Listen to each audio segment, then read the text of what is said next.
আজ আমাদের বাড়িতে লক্ষ্মী পুজো, আর এবছর কিছু কারণবশত লক্ষ্মী পুজোটা আমাদের রাস পূর্ণিমাতে করতে হলো। আর আজকে সারাদিন কি করলাম আর মায়ের হাতে হাতে কতটা কি কাজ করে দিলাম সবটাই শেয়ার করব এই ব্লগে। Hey hi everyone, welcome back to my daily blog. ছিল গুরু নানকের জন্মদিন, তাই আমার ডিউটিও আজ অফ ছিল। ডিউটি না থাকলে আমি ঘুম থেকে অনেকটা দেরি করেই উঠি, আর যেই দিন ঘুম থেকে উঠেই আমার হাতে কাজ থাকবে সেই দিন আর আমাকে ঘুম থেকে ওঠার জন্য কারোর ডাকতে হয় না। তাই আজও সেরকম একটাই দিন, তাই সকাল সকাল ঘুম থেকে উঠে চলে এসেছি ঠাকুর পুজোর জায়গা সাজাতে। তোমরা দেখে বলো তো কেমন হয়েছে সাজানোটা। সাজানো শেষ করতেই এবার আমি স্নান সেরে নিলাম। গতকালকে সব পুজোর বাজার করে রেখেছিলাম, কিন্তু যেহেতু আজকে বিকেলে পুজো ছিল সেই জন্য কালকে ফুল আর মিষ্টিটা আমরা কিনি। তাই এবারে আমরা চলে আসলাম রাজকমল সুইটসে। মিষ্টি নেওয়ার পর ডিরেক্ট চলে আসলাম ফুল ঘরে, আর এখান থেকে আমি নিয়ে নিলাম 2 রকমের গেন্দা ফুলের চেন।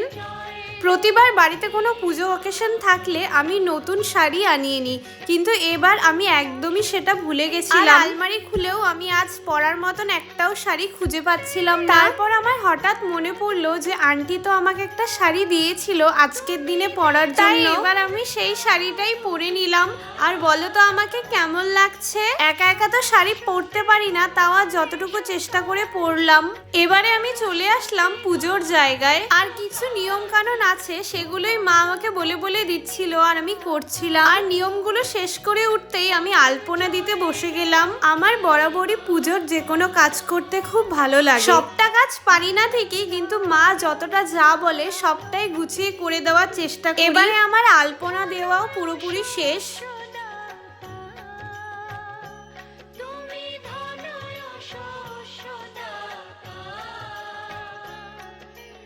এরপরে আমি চলে আসলাম রান্নাঘরে। আজ বিকেলে কয়েকজনকে প্রসাদ নিতে আসতে বলা হয়েছে, আর সেই রান্নার দায়িত্ব পড়েছে আজ আমাদের বাড়ির এই দিদির উপরে। আমি রান্নাঘরে আসতেই দেখি লাবড়া অলরেডি তৈরি, আর এবারে গ্যাসের দুধারি খিচুড়ি বসানো হয়েছে, একদিকে ঝুনা খিচুড়ি আর একদিকে ঝোলা খিচুড়ি। তারপর আমি আবার ফিরে এলাম আমার পুজোর জায়গায়। ছোটবেলা থেকেই আমি লক্ষ্মী পূজায় সেরকম কোনো কাজ করতে পারতাম না, এই একটা কাজ বাদ দিয়েই।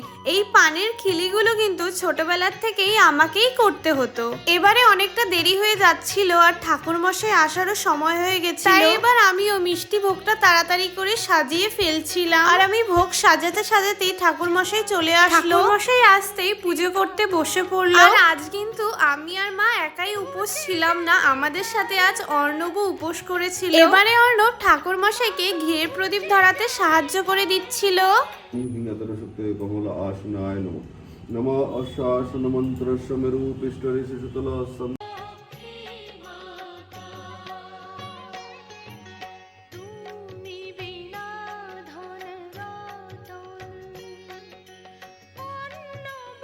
এবারে পুজোর শেষ পার্ট মানে অঞ্জলি দিয়ে নিচ্ছিলাম আমরা। আর দেখো ধুনো দেওয়ার ফলে সারা বাড়ি কিরকম ধোয়া ধোয়া হয়ে গেছে, কিন্তু তাতে কিছু করার নেই, লক্ষ্মী পুজোর দিন তো ধুনোটা দিতেই হবে। পুজো শেষ হতে আমি আবার চলে গেলাম রান্নাঘরে, আর যেতেই দেখি পায়েস বসানো হয়েছে। এবারে আমি অর্ণবের বাড়ির জন্য কিছুটা প্রসাদ প্যাকিং করে দিচ্ছি। এই পুরো কার্তিক মাসটাই আন্টি নিরামিষ খেয়ে ঠাকুরকে 4-5 বার করে পুজো দেয়, সেই জন্য আজকে আর আসার মতন সময় হলো না। আমি প্যাকিং করতে করতেই দেখলাম আমার এই বোন চলে এসেছে। যেহেতু আমাদের বাড়িতে লক্ষ্মীনারায়ণ একসাথেই পুজো হয়, তাই নারায়ণের জন্য আমাদের বাড়িতে প্রত্যেক বছর ছিন্নি প্রসাদটা হয়, তাই প্রসাদের শুরুটা ছিন্নি প্রসাদ দিয়েই করলাম। এবারে আমি মাকে বললাম যে আমি বাকি সবাইকে এখন প্রসাদ দিয়ে দিতে পারবো, তুমি একটু এখন রেস্ট করে নাও। এবারে আমার 2 দাদাও চলে এলো, তারপর তাদেরও আমি বেশি দেরি না করিয়ে প্রসাদ খাওয়াতে বসিয়ে দিলাম। যেহেতু আজকে বৌদিরও আসার কথা ছিল, কিন্তু বৌদির শরীর ভালো না থাকার জন্য আজ আসতে পারলো না, তাই আমি বৌদি আর জেঠিমনির জন্য কিছুটা প্রসাদ প্যাকিং করে দিচ্ছিলাম। এবারে আমার 2 কাকাইও চলে আসলো,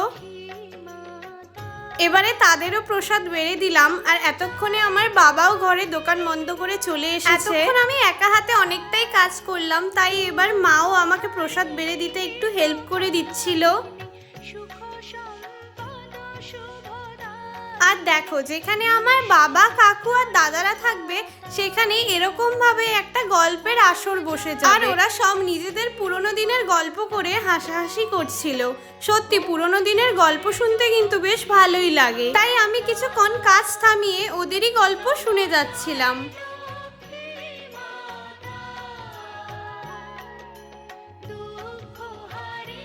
এবারে ওরাও চলে গেল, তাই আমরাও এবার একটু খাওয়া দাওয়া করে নেব। সকাল থেকেই তো পুরো উপোস ছিলাম, শুধু পুজোর পর বিকেলে একটা নাড়ু খেয়ে এই পর্যন্ত সময় কাটিয়ে দিলাম। মাকে অনেকক্ষণ আগেই আমরা বলেছি যে তুমি খেয়ে নাও, তার কারণ মাছ সারা রাত জাগবে। আমাদের মধ্যে নিয়ম আছে ভোরবেলা কাক ডাকার আগেই আমাদের আউন ওঠাতে হয়, আর পূর্ণিমা ছাড়ার আগ পর্যন্ত প্রদীপ যেন না নেভে। তাই এবারে আমি আর অর্ণব দুজনেই খেতে বসে পড়লাম। সারাদিন উপোস করে এত কাজ করার পর সত্যি আজকে আমি আর খেতে পারছিলাম না। যাই হোক, কোনোভাবে খাওয়ার শেষ করলাম। আর আজকের মতন লক্ষ্মী পুজোর ব্লগ এখানেই শেষ হচ্ছে। আশা করি আজকের ব্লগ তোমাদের খুব ভালো লেগেছে।